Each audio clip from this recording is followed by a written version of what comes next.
Ambasaderi w'u Rwanda mu muryango w'abibumbye Martin Ngoga yasabye ibihugu bigize akanama k'uyu muryango gashinzwe umutekano kwirinda kwivanga ku yubahirizwa ry'amasezerano y'amahoro u Rwanda rwagiranye na Repubulika Iharanira Demokarasi ya Kongo. Ubwo ibi bihugu bigize aka kanama byaganiraga ku mutekano mu karere ka Afurika y'ibiyaga bigari ku itariki 13 Ukwakira 2025, Ambasaderi Ngoga yavuze ko bigaragara ko bimwe mu bihugu byo muri kanama cyase muri uyu muryango bidafite amakuru ahagije cyangwa se atariyo ku ntambwe zimaze guterwa hashingiwe ku masezerano u Rwanda rwagiranye na DRC bifashijwemo na Leta Zunze Ubumwe za Amerika.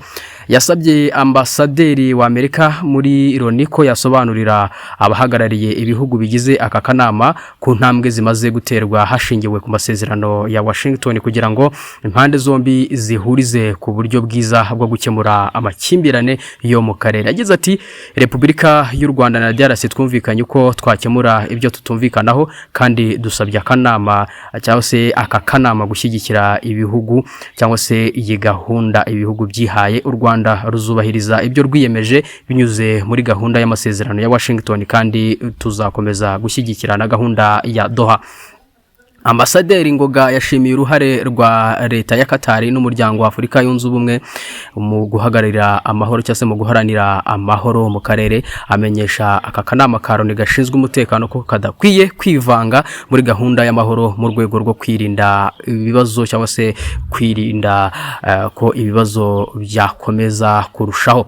Yagize dushaka umusanzu wa kanama cyase umusanzu w'aka kanama, tunashaka ko muduha amahirwe kugira ngo twubahirize amasezerano ko yakabaye, kandi ko no kwirinda kwitwara mu buryo bwatuma iyi gahunda igorana cyangwa se hakanagira ibyirengagizwa gikenewe muri iyi gahunda cyangwa se hakagira ikirengagizwa gikenewe muri kuguhuza cyase muri ubu buhuza. Amasezerano ya Washington yashyizweho umukono ku itariki 27 Kanama 2025. Zimwe mu ngingo rero za makuru ziyagize ni ugusenya umutwe wa FDLR ndetse no gukuraho ingamba z'ubwirinzi u Rwanda rwashyize. U Rwanda rero na DRC byemeranyije ko bizifatanya mu bikorwa byo gucyura impunzi zifuza gutaha, kandi ko bizagirana amasezerano y'ubufatanye mu by'ubukungu. Bitezweho ko kugira ngo bigire akamaro abakongomani, abanyarwanda n'abandi bo mu karere bagomba kubigiramo uruhare. Igisirikare cya DRC giherutse gusaba abarwanyi ba FDLR kurambika intwaro zabo hasi bakishyikiriza leta cyangwa se bakishyikiriza ingabo ziri mu butumwa bw'amahoro bwa Loni MONUSCO. Abatazabyubahiriza nyine ubwo ngubwo bakazagabwaho ibitero nk'uko biteganywa n'amasezerano ya Washington. Mu gihe rero ibikorwa byo gusenya FDLR byatangira, nibwo u Rwanda ruzatangira narwo gukuraho ingamba z'ubwirinzi, kandi ibi byombi bizagenzurwa n'urwego ruhuriweho rushinzwe umutekano rwashyizweho muri Washington. Rero u Rwanda rwiyamye akanama cyase ibihugu bigize akanama karoni ko bitagomba kwivanga mu mutekano wa DRC ndetse n'u Rwanda cyase ku masezerano basenyajyanye n'umutekano ndetse n'iby'ubukungu byose, kuko ngo hari amakuru menshi ibi bihugu bimwe bigiye bidafite kuri aya masezerano ndetse naho ageze. U Rwanda rero rushaka yuko DRC banza gukuraho FDLR nkuko yabisezeranye muri Washington, kuko iki gikorwa cyari kuzatangira ku itariki ya mbere. Wabonye nakubwiye ko hatanzwe itangazo ryo kuburira FDLR ngo bashyire intwaro hasi, ubwo nyuma yaho hazabaho kurasa. Abamwe bakomeza kwibaza bati ese FDLR herereye he? FARDC izajya kuyirasira hehe ko u Rwanda ruvuga yuko iyi FDLR ifatanya n'igisirikare cya leta? FARDC bazakirasa gute? Ese bazarasa Wazalendo ko bamwe bigire muri Wazalendo?